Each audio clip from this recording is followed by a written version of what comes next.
Hi, I'm Rob Salerno, and I'm here at the World Pride Human Rights Conference with Lucas Paoli, and you're doing a lot of work on the ground with poverty issues in Brazil. Why don't you start by letting our readers know what's the situation like in Brazil for LGBT people? Latin America is a region that has really increased a lot in terms of protection and recognition on the rights of LGBTI people over the last years, and it's really we're very glad to see countries, for example, like Argentina, being one of the most progressives, not only in the region but in the world.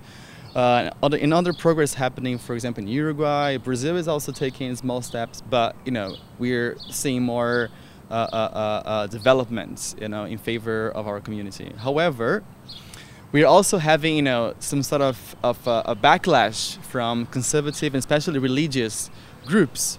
So one of the things that some activists have told us is that, for a lot of countries, they may have these great anti-discrimination laws, anti-hate crime laws, but they're not being actually executed by the police. They're not, LGBT people still don't feel comfortable going to their local police officer and saying, hey, I've been bashed. Is that still a problem in Brazil? Yes, it is. I think over the years, it has improved a lot, I would say. In Rio, for example, where I'm developing this project, the government is there's a Rio Without Homophobia program campaign throughout the whole state of Rio. And the city of Rio also has their own campaign, like Rio Without Prejudice.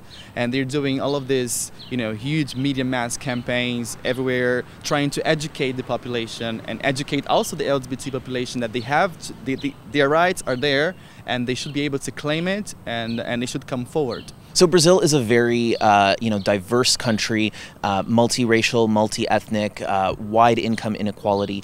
Are LGBT rights, you've already said they're not felt equally throughout all strata of society in Brazil, but do poor LGBT people in Brazil have access to the same sorts of rights or benefits or even legal protections as other LGBT people or as other Brazilians do? No, not at all. And actually, we have done a study with LGBT people living poverty.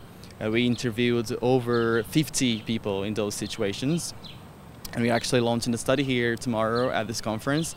And what we observed in our study is that, those people, they face serious problems, and that in all those socioeconomic inequalities, they have a huge impact in their lives. What we have observed and what we are claiming in our organization is that for those LGBT people who are living in poverty, for them it's even more difficult to have access to all those things, to all those benefits, to all those improvements, because economic inequality places them in a very, very vulnerable position. And because they face a lot of discrimination and violence on the grounds of sexual orientation, gender identity, that makes it even more worse. So Brazil and all of Latin America has experienced really tremendous economic growth over the past decade or 2 decades. Really, a lot of people have been lifted out of poverty, particularly in Brazil. It's reached its Millennium Development Goals, as you've talked about as well. Is this helping the situation on the ground for LGBT people? So the thing is, Brazil, for example, by 2012 or 2013, I don't remember well, the country has lifted 30 million people out of extreme poverty. And so there has been a lot of affirmative actions from the government trying to implement those actions and trying to improve the livelihoods of all citizens. However, the problem is that most of all these poverty reduction strategies, they are focused on the heterosexual family unit.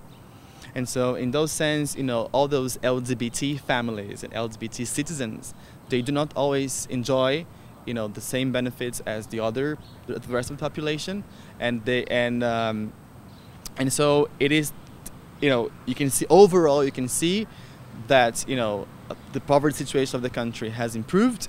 However, this community is still vulnerable and is still marginalized, in those kind of actions. All right. Well, thank you so much for joining us, and thank you for watching.